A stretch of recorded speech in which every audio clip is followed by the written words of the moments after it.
to make this one short and sweet. My purpose in making this video today is to shed some light on some products that I spent a lot of money on early on in my skincare journey. These are all things that I didn't really, you can't just buy them at Sephora or Ulta. A lot of them come from specialty retailers, and it's just harder to find unbiased reviews. Most of the reviews that I came across were, if not sponsored posts, at least done by people who were gifted the products for free.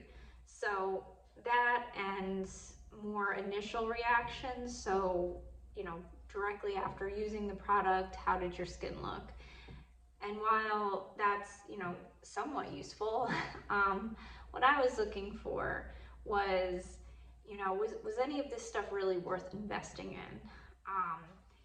And I didn't come across almost anything that was that helpful in determining that.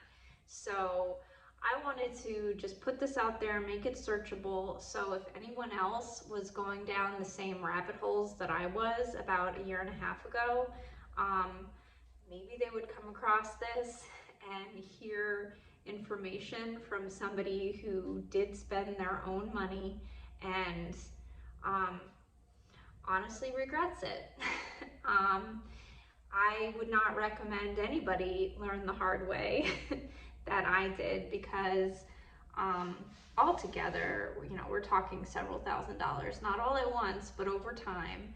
And I invested that much because when it comes to skincare, usually, obviously you can see early on how your skin is going to react initially, but it takes, I would say with most things, at least 90 days to really feel like your skin has had enough time to, fully adapt and show results. So I don't like to try something for a month even and, make assumptions about its efficacy, because I don't really think that's fair. I don't think that's, I just don't think that's enough time to see what ingredients are and aren't worth incorporating. That being said,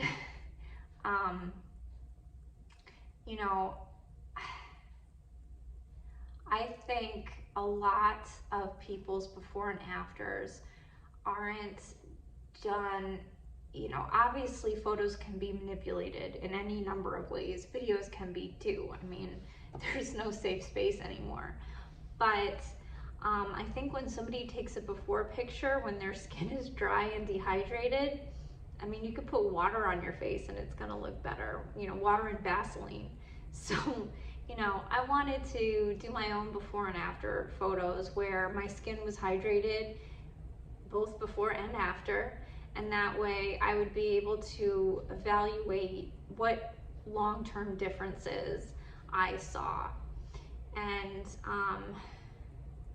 I guess the best way to go about this is to probably take you with me on the journey that led me to try the products that I tried. So I guess what sort of planted the seed in my curiosity was the most widely known item on this list, which is probably the growth factor serums. Most people have heard of Skinmedica. That's probably the most popular one. And, that sort of caught my interest because, like most people, I don't have the money to get all the treatments that I would love to get. So I want to know what I can really achieve at home. I was already on tretinoin, and I had already started including the ingredients mostly around exfoliation and hydration to go along with the tretinoin to, make the biggest impact on my aging skin with acne and other issues. And I wanted to complement that in the most cost-effective way possible. And I just sort of needed to rule these things out, I guess, in order to see where my money was best spent. And growth factors really caught my interest because of the innovation involved. You know, I knew about the Dalton rule and that things that are above a certain size can't penetrate the skin barrier. So growth factors are like so far beyond that. So these different companies were constantly innovating and trying to come up with ways to, you know, get through that barrier, so to speak, and really make a difference. And, you know, there were a number of companies doing various studies trying to figure out what growth factors were the best to use. You know, they're not, you know, yes, human conditioned media seems to be the superior source, but, you know, some companies were taking it from bone marrow, some companies from fat tissue, and others from a combination of different places. And they were all doing their own research and trying to prove, you know, which was superior, but that went beyond cells in a dish, because it's easy to see how these things can work in, you know, a study in a petri dish, but translated to a human, you know, I don't know. So I did my homework for a while on that, and now looking back on it, the conclusion I came to was not well informed.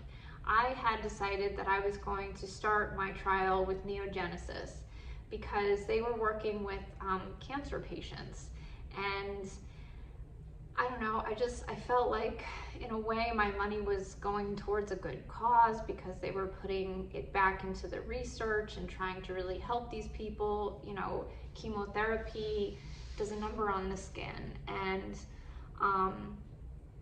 I felt like this company was genuinely trying to help people, and that, you know, if I was going to try them or, you know, them or Skinmedica, those were the two leading brands that I wanted to try,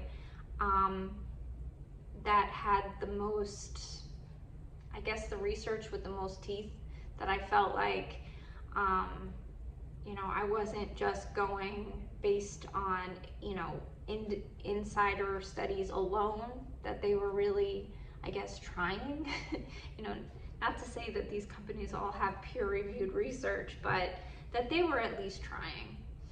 And I don't know, at the time it seemed like a good idea.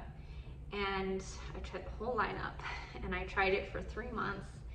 And I'll put some photos in to, you know, show those products that I tried in a series. They weren't all insanely expensive, but the growth factor serums definitely were. After I finished my 3-month trial and came to the conclusion that it really didn't do anything for me, I then went to Skinmedica, and I thought, okay, so I'll try the OG, and if this doesn't work, then I'll really know.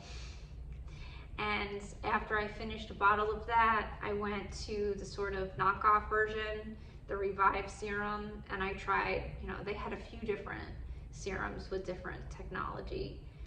Tried all of that.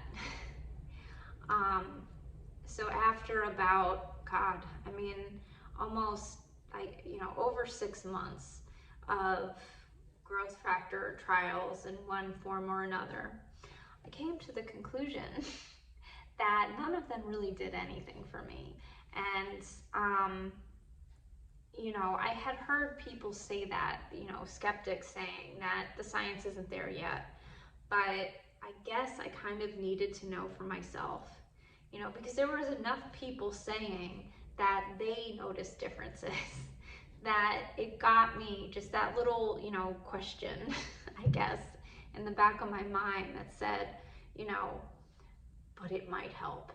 And, you know, and I actually have a scar here that I had gotten revised around the time I was doing this. So it was supposed to be very helpful in healing scars. So I thought, at the very least, okay, it's really hard to look at aging because it's such a long-term thing. Well, this scar was newly revised, so it was healing, and it was like the perfect opportunity for me to compare before and afters with a fresh scar involved. That even more proved that these serums really didn't do anything beyond hydrate my skin. And they felt nice and they were hydrating, but I could have gotten hydration for a fraction of that price.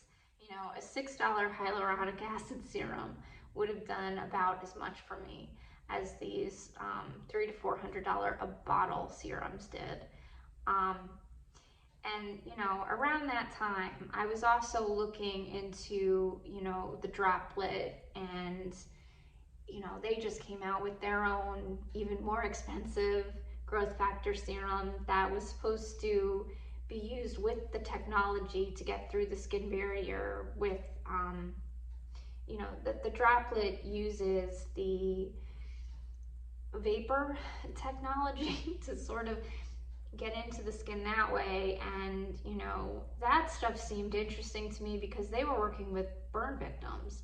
These were like Harvard graduates, you know, so, you know, got dinging all the bells, right? You know, name drop, you know, a place like Harvard, talk about using it in medicine, and, you know, they ticked all the boxes to seem legit.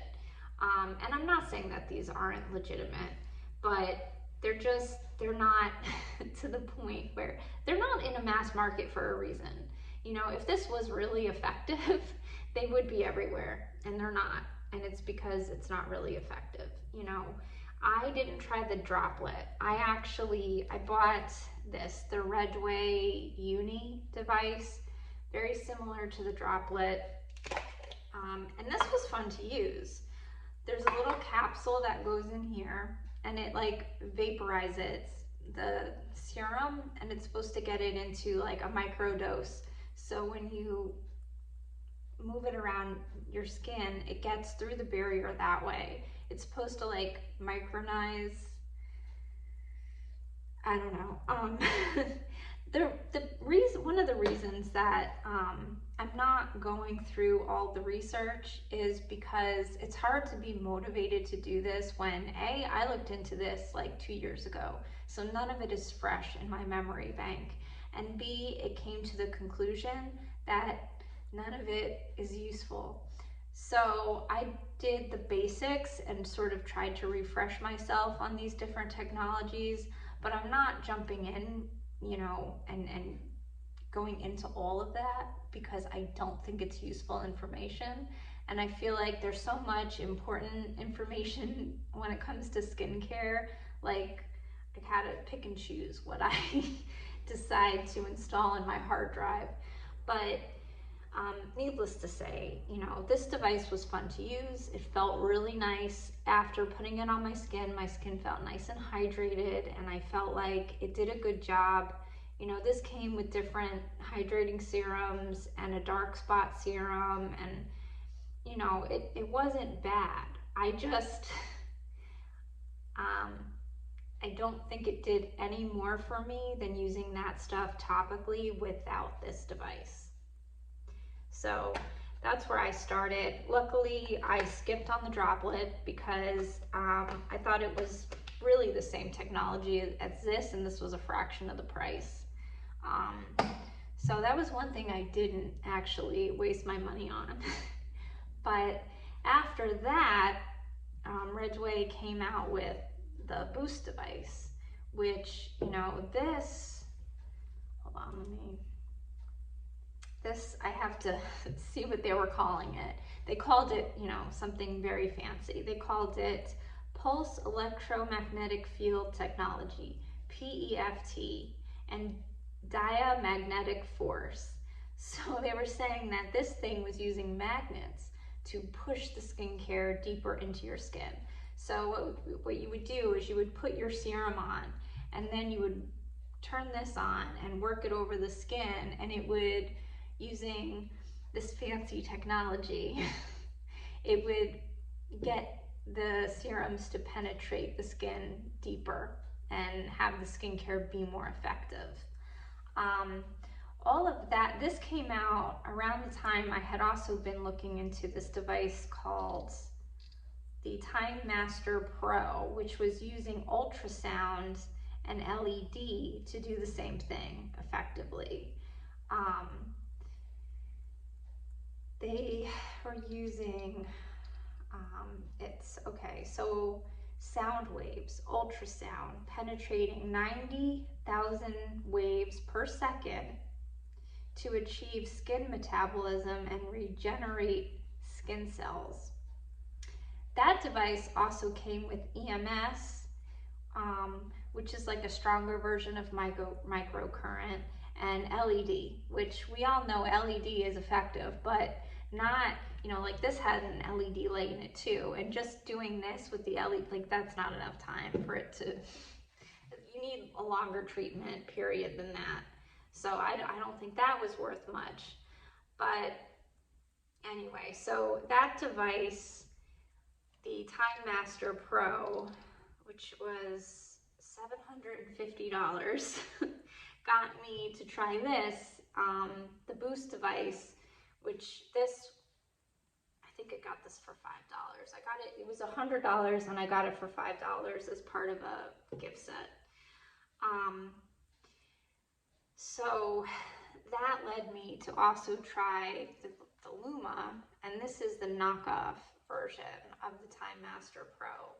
It does all the same things, and this, much like this, it feels really nice. So, you put your serum on and you rub it into, it's like a massage into the skin, and the ultrasonic waves felt kind of like a massage. Like if you've ever tried the Foreo Bear, that also comes with like a vibration that is, helps things penetrate the skin. Now, while I can't say for sure that ultrasound played no part whatsoever in things penetrating my skin, I can say that there was no noticeable difference. So 90,000 times deeper. I can just talk about my personal experience, and I can genuinely say I noticed no difference between using these devices and just pushing things into my skin with my fingers. I would say if you're interested in stuff like this, you can get a device like Luma for $50 on Amazon. And as far as I can tell, it's not any, from what I've seen about the Time Master, that's not better constructed than this. Like, even though it's almost $1,000, from the reviews that I've seen, I don't know. I don't think any of those things are really worth it, which is a good thing. I mean, it's a good thing that a $1,000 device actually doesn't work better than your hands for free, because that would be terrible, actually.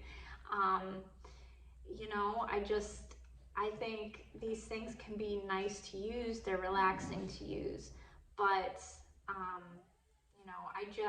I wasn't getting any of the increased penetration. And I bought all of these at the time that I was trying these ingredients, that the biggest drawback was them actually getting into the skin. Growth factors, PLLA, which I'll talk about next, these kind of things, their biggest barrier to actually working is skin penetration. So that's why I went, this way. And I also looked at the Medicube, the Ajar Booster Pro, which the difference with that is that that's electroporation. So that's like microneedling.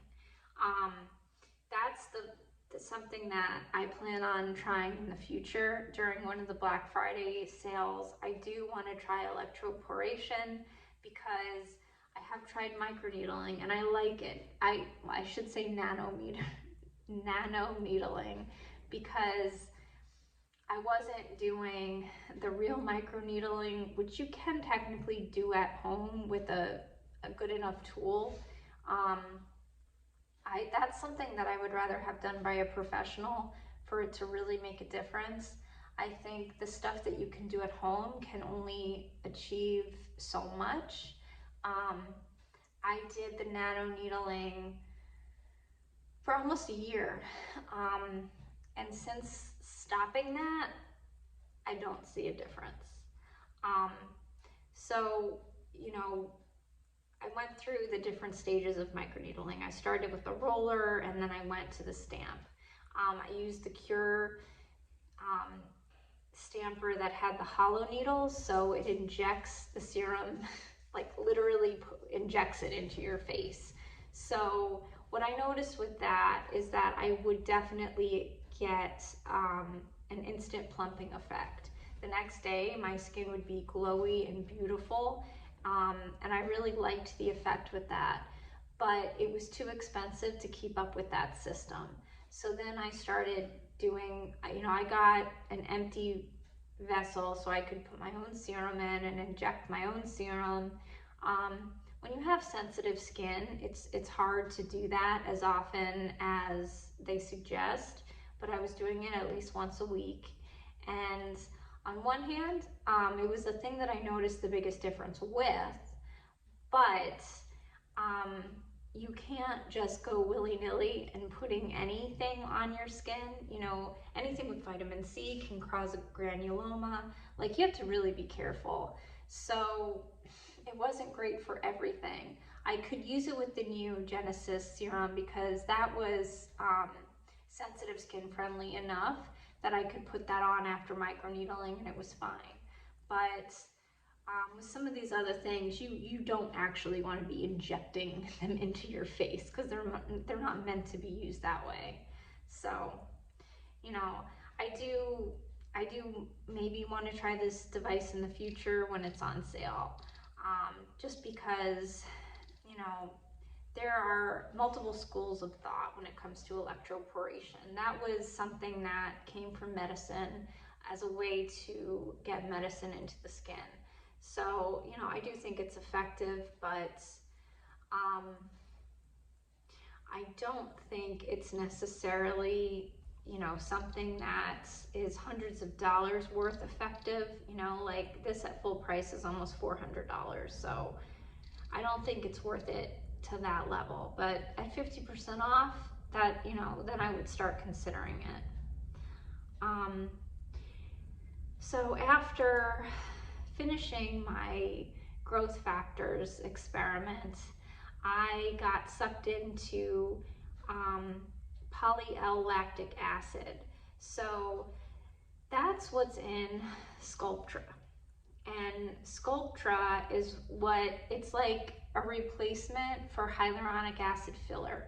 So if you want a filler-like effect, but you know, you don't want hyaluronic acid filler, you can get this PLLA, which the most layman term description of that I've heard is like putting fertilizer in your face for your own collagen production.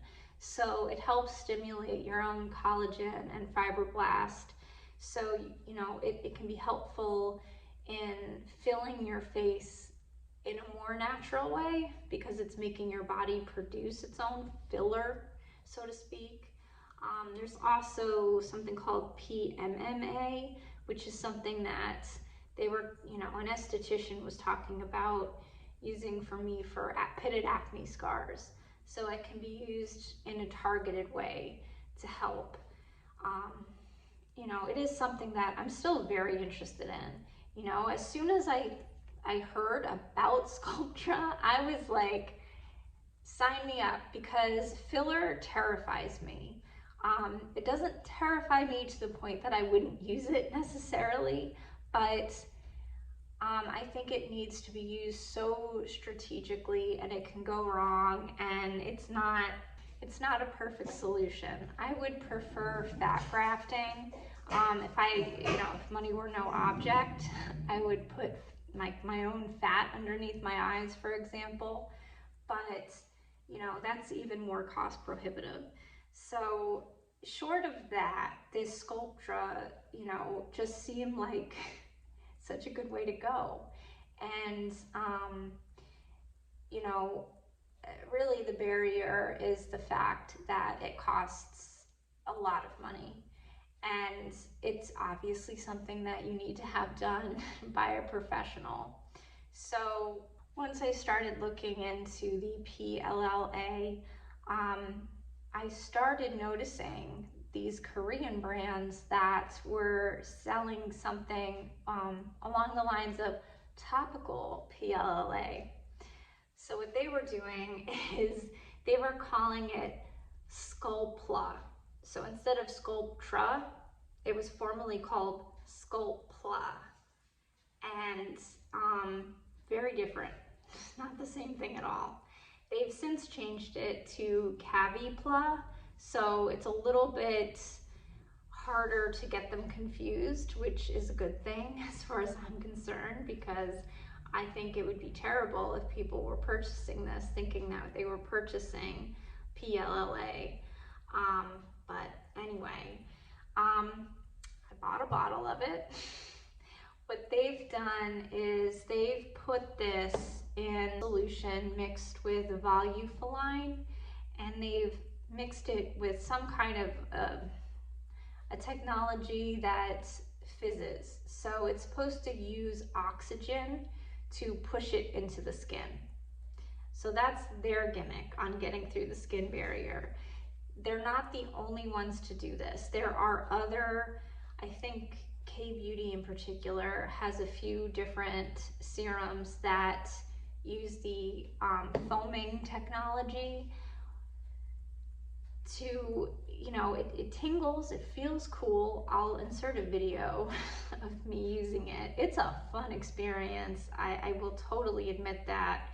But what it doesn't do is act like PLLA in the body, because it's not actually penetrating the skin barrier. So it's hydrating and it feels nice, but I wouldn't spend a penny on this stuff. I bought it with the moisturizer by a brand called TOV, the Promoter Repair Cell Moisturizer. So this is PLLA mixed with snail mucin. They say PLLA, PGA, 4GF, so they have their whatever growth factors they're using, and snail filtrate. So a lot of fancy stuff, but I don't think any of that is worth it either. You know, I hate to be such a Debbie Downer, but I was taken by this stuff, you know. So okay, the house of PLLA, Caviplla, Caviar, and O2 multi-serum, an oxygenating serum that's supposed to stimulate collagen. And yeah, it can be plumping, but so can hyaluronic acid. I would say, you know, this system that's like hundreds of dollars. These, I'll put the prices in. I think this is $200 and this is $400 for, I don't know, a month worth of skincare. That to me was genuinely no more hydrating than hyaluronic acid. You know, I gave it a try. I will say the only downside really, I mean, none of this hurt me. It just didn't do anything to help. This, after daily use, did make my skin sensitive. So whatever else is in here, or possibly the oxygen, I don't know. I did find that sensitizing. So I had to stop using it every day, and I had to move to every few days, because it was making everything else hurt a little bit more than it normally would. That, and I also tried the Volufiline. So that's the stuff that they put on breast tissue, and then they studied these people, and the study came out, and it was quoted as being the breast implants without breast implants. And what they didn't take into account when they were doing that study was, you know, people's cycles. And I know my breast changed significantly throughout the month. So they didn't have a long enough time period where they were able to take that out of the equation. So I would argue that that's not a very well done study.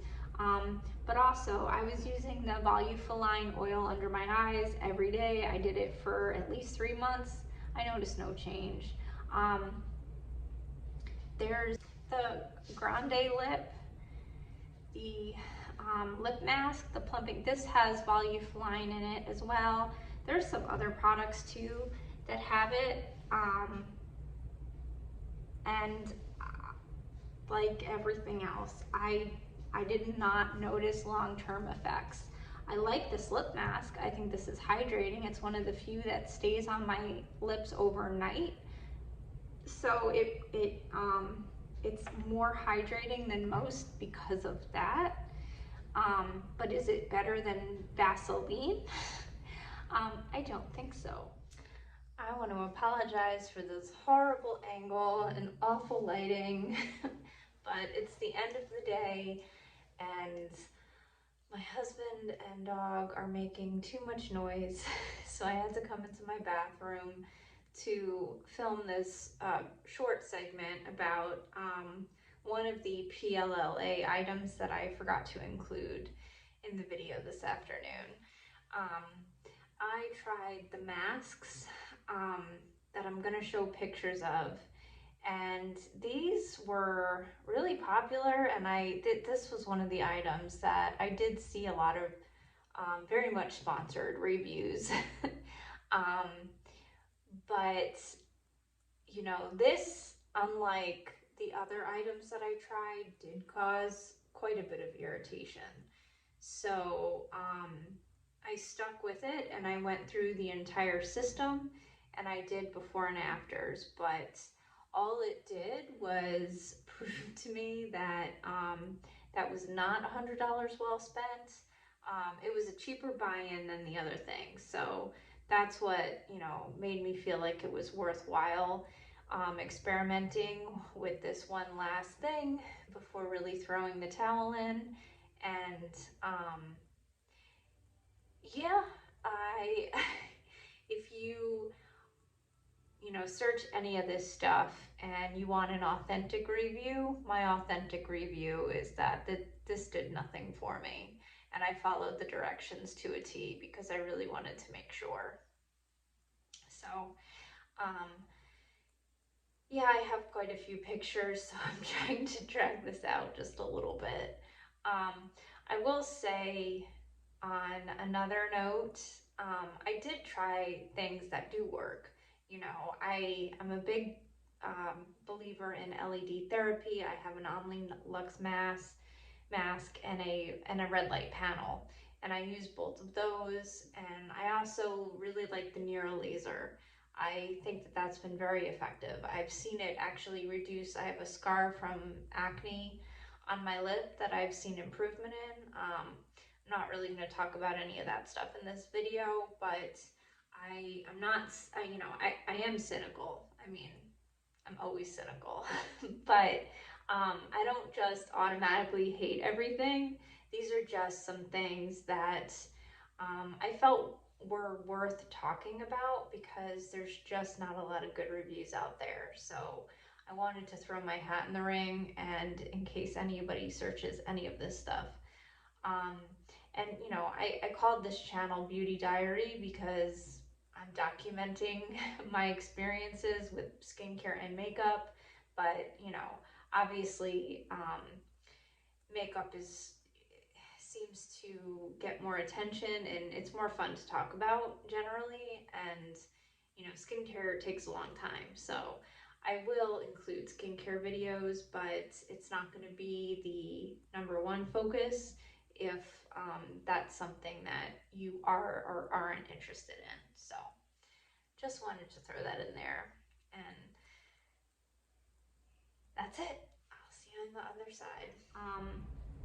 And like I said, you know, I'm sort of under a huge time crunch, so this video is not going to be great for a lot of different reasons, but I sort of, you know, this had come up for me when I was making the last video and talking about different things that I've tried that have sort of led me down to make the decisions that I'm going to be making going forward, which what are some in-office treatments, whether it's microneedling or a laser, or, you know, me trying to evaluate what would be best for me.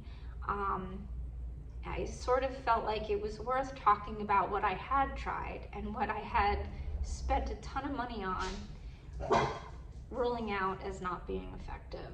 So if there's anybody out there that this might help, I appreciate you being here and listening. And my husband's about to open the front door, so I gotta go. But I hope everyone's having a wonderful week. Bye-bye.